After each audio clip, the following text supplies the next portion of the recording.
안녕하십니까. 광주 전남권 뉴스입니다. 보성 지역 한 회사의 법인카드를 사용해온 광주시의회 임미란 의원의 사퇴를 요구하는 목소리가 이어지고 있습니다. 이에 임 의원은 선거관리위원회가 정치자금법 위반이 아니라 판단했다고 해명했지만 실제 선관위 공식 조사는 없었던 걸로 확인됐습니다. 유승용 기자가 취재했습니다. 광주 지역 노조와 시민단체들이 임미란 광주시의원의 사퇴를 촉구했습니다. 임 의원이 법인카드를 지속적으로 사용한 건 정치자금법 위반이고 회사에 빌려줬다는 5천만 원을 공직자 재산 신고에도 누락시켰다는 겁니다. 노조와 시민단체는 의원 제명과 민주당 당원권 박탈을 요구했습니다. 공색한 변명으로 일관하던 임미란 의원은 이 5천만 원을 공직자 재산 신고에서 누락시키고도 단순한 실수였다고 하며 윤리의식의 결핍까지 드러낸 바 있다. 같은 시각 임 의원은 시의회 기자실을 찾아 해명했습니다. 광주 남구 선거관리위원회를 통해 정치자금법에 해당 사항이 없다는 통보를 받았다며 민주당에도 이 소명 결과를 제출한다고 말했습니다. 이에 대해 선관위 관계자는 임 의원이 먼저 전화를 걸어 문의해와 채무관계로 카드를 사용했다면 위반이 안 된다는 개인 의견을 밝혔다고 전했습니다. 여러 의혹이 있지만 직접 조사는 하지도 않았습니다. 보성경찰서에서 수사를 하는 중이어서 조사를 하지 않았다는 겁니다. 이와 관련해 보성경찰서 측은 법인카드 제공권을 수사 중이라면서도 구체적인 내용은 확인하기 어렵다고 밝혔습니다. 임 의원이 시의회 윤리특위 상정 논의를 앞두고 경찰이 수사 중인 사안을 선관위 관계자의 비공식 의견을 앞세워 법 위반 혐의가 없는 것처럼 해명한 것입니다. 광주시의회는 오늘 본회의를 열고 임 의원의 윤리특위 회부 여부를 결정할 예정이고 민주당 광주시당은 중앙당 감찰단의 결정을 기다리고 있습니다. KBS 뉴스 유승용입니다. 경찰이 포스코 사내하청 노조의 고공농성을 진압하는 과정에서 노조 간부가 경찰봉에 맞고 부상을 당해 과잉 진압 논란이 일고 있습니다. 한국노총 전국금속노동조합연맹은 어제 새벽 포스코 광양제철소 앞에서 고공농성을 벌이던 김준영 사무처장이 경찰이 휘두른 경찰봉에 머리를 맞아 병원으로 이송됐다며 과잉 진압이라고 주장했습니다.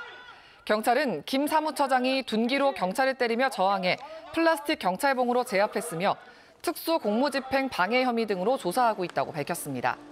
포스코 사내하청 노조는 노동권 보장과 임금 인상 등을 요구하며 포스코 광양제철소 인근에서 400일 넘게 집회를 이어오고 있습니다.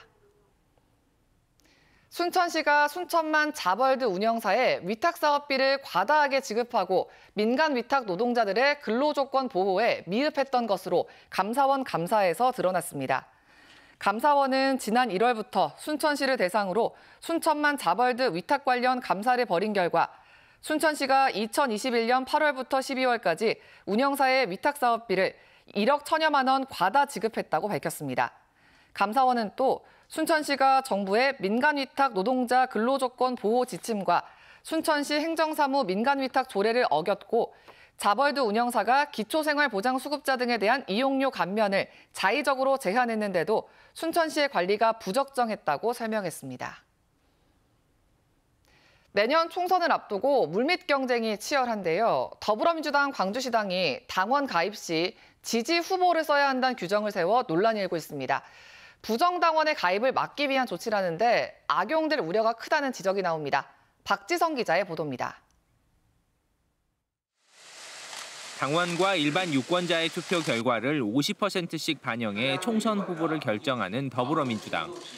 7월 말까지 입당한 당원에게 투표권이 부여되는데 후보들은 당원 모으기에 총력을 기울이고 있습니다. 당원 모집 마감 시한을 앞두고 당원 가입이 급증하고 있는데 규정상 대리 접수도 가능합니다. 그런데 민주당 광주시당이 대리 접수 과정에서 입당 원서와 함께 내야 하는 서약서에 어느 후보를 지지하기 위해 가입하는지 쓸 것을 요구했습니다. 전남 등 다른 지역에는 없는 규정입니다. 지역 정가에서는 우려의 목소리가 나오고 있습니다. 특정 후보를 지지하는 입당 원서 자료가 어떻게 활용될지 알 수 없기 때문입니다. 새로운 신입 정치인들이 활동하는데 제약상으로 오히려 이제 이것 자체가 불공정하게 활용될 가능성이 높기 때문에 이에 대해 민주당 광주시당은 위법한 입당 원서 발생 시 출마 예정자에게도 책임을 묻기 위한 조치라며 선거일 1년 전부터는 당원 명부를 확인할 수 없는 만큼 경선 악용 주장은 근거가 없다고 밝혔습니다. 민주당의 공천 규정이 현역의 기득권을 중심으로 짜여졌다는 지적이 이어지는 가운데 지지 후보 명시 논란이 커지고 있습니다. KBS 뉴스 박지성입니다. 정부가 추진하는 글로컬 대학 30사업에 광주와 전남에서도 15개 대학이 신청했습니다. 광주에서는 전남대와 조선대 등 모두 8곳이, 전남에서는 동신대와 목포대 등 7곳이 글로컬 대학 참여를 위한 혁신안을 정부에 제출한 것으로 확인됐습니다. 글로컬 대학 사업은 비수도권 대학 중 경쟁력 있는 대학을 선정해 한 학교당 5년 동안 최대 1,000억 원을 지원하는 사업으로 정부는 올해 10곳을 시작으로 2026년까지 모두 30곳을 선정할 계획입니다. 전라남도가 광주에서 영암까지 속도 제한 없는 고속도로를 만들고 목포에 트램을 도입하겠다는 구상을 발표했습니다.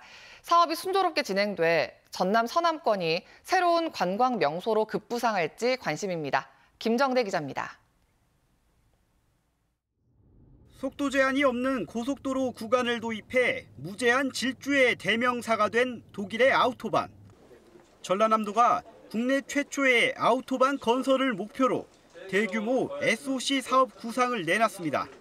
광주에서 영암으로 이어지는 47km 구간에 속도 무제한 고속도로를 신설하는데 사업비에만 2조 6천억 원이 예상됩니다. 여기에 영암 대불산단을 지나는 기존 도로를 연결하고 목포로 이어지는 해상 교량까지 건설해 교통망과 관광, 산업 발전까지 꾀한다는 구상입니다. 대불산단과 우리 지역민들의 간척지를 내주고 만들었던 F1 경주장을 중심으로 한 기업도시가 서남권의 경제 관광의 심장부로 되기 위해서 이번 초고속도로가 어떻게 보면 핏줄을 연결하는 아우토반과 함께 전남형 트램 도입 계획도 밝혔습니다. 목포 구도심에서 무안 남학과 오룡 신도시 등 주요 거점과 명소를 잇는 15.7km 구간으로 서남권 관광산업과 지역 경제 활성화에 기여할 걸로 기대됩니다. 전에 없던 획기적인 대형 프로젝트들이지만 넘어야 할 산도 많습니다. 아우토반의 경우 오는 2025년 정부의 제3차 고속도로 건설 계획에 포함되지 못하면 사실상 기약이 어렵고 고속도로에서의 속도 제한을 해제하는 것 또한 법적 근거가 없어 입법 또는 개정이 뒤따라야 합니다. 트램의 경우 최근에서야 서울 위례선이 첫 착공에 들어가는 등 국내 도입 초기 단계라 효과를 따져보기 어려운 실정입니다.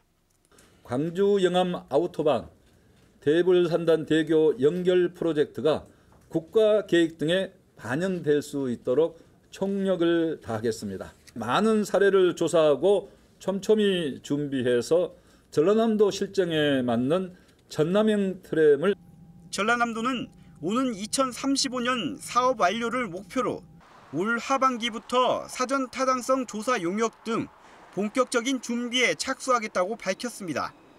KBS 뉴스 김정대입니다. 5.18 기념재단이 5월단체와 시민사회단체 사이 갈등을 시민참여형 공론화를 통해 봉합하자고 제안했습니다. 5.18 기념재단은 기자회견을 열고 5월단체와 시민사회단체의 적대적 갈등과 분열을 해소하고 5.18 정신의 미래지향적 계승을 위해 새로운 방향 모색이 절실하다며 시민들과 함께 진상규명, 책임자 처벌 등 5.18 해결 5원칙을 총체적 점검하자고 밝혔습니다. 이에 대해 5월 정신 지키기 범시도민 대책위원회는 두 공법단체로 인한 5월 정신 훼손과 역사 왜곡에 대한 진정성 있는 조치가 먼저 이뤄져야 한다고 밝혔고 5.18 공로자 외에도 특전사 동지회와의 공동선언을 무조건 폐기하라는 시민사회단체와는 현재로선 대화가 불가능하다고 말했습니다. 일제 강제동원 시민 모임이 강제동원 피해자를 돈벌이 수단으로 이용한다는 여당과 보수단체 비판에 무능 외교를 감추기 위한 시민단체 탄압이라고 반발했습니다. 일제 강제동원 시민 모임은 기자회견을 열고 정부와 국민의힘은 시민단체를 향한 결기와 분노를 피해자 인권 회복과 대일 주권 회복에 써야 한다고 지적했습니다. 일제 강제동원 시민 모임은 피해자들이 강제동원 관련 소송에서 이겨 판결금을 받으면 이 가운데 20%를 공익 기부하기로 했다는 사실을 유족들에게 알렸다가 보수 언론과 여당의 비판을 받았습니다.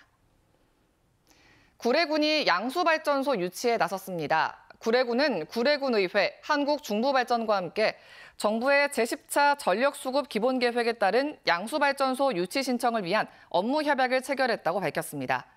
양수발전소는 전력 수요가 적은 시간대에 하부지의 물을 상부지로 끌어올렸다가 전력 수요가 많은 시간대에 하부지로 물을 떨어뜨려 전력을 생산하는 친환경 발전 시설입니다.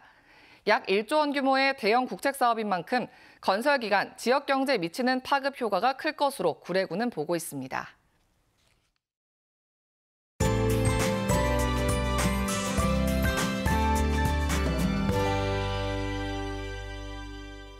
6월의 첫날인 오늘 광주 전남 곳곳에 비 소식이 있습니다. 비는 오늘 오전부터 시작돼서 내일 새벽까지 내리겠고요. 돌풍과 천둥, 번개가 동반되기도 하겠습니다. 내일까지 예상되는 비의 양은 광주 전남 지역에 10에서 40, 일부 남해안 지역에는 60mm 이상의 다소 많은 비가 내리겠습니다. 오늘은 비가 내리면서 더위가 주춤하겠습니다. 어제는 모처럼 맑은 하늘에 한낮 기온이 29도에 가까이 올랐는데요. 오늘은 어제보다 6도가량 낮은 23도로 비교적 선선하겠습니다. 지역별 기온 자세하게 살펴보겠습니다. 아침 기온 어제와 비슷하거나 1에서 3도가량 낮게 시작하고 있고요. 한낮 기온 장성과 나주 22도에 머물겠습니다. 여수와 거문도의 낮 최고 기온 21도, 순천 22도로 낮 기온은 어제보다 1에서 7도가량 낮겠습니다. 목포의 한낮 기온 23도, 무안 22도, 영암 24도가 예상되고요. 흑산도와 강원도는 20도에 머물겠습니다. 서해남부 남쪽 먼바다에는 풍랑주의보가 발효 중인데요. 내일까지 바람이 강하게 불고 물결이 최고 3.5m로 높게 일겠습니다. 내일 오후부터 차차 맑아지겠고요. 기온도 다시 오르겠습니다. 날씨였습니다. 6월 1일 뉴스광장 마칩니다. 시청해주신 여러분 고맙습니다.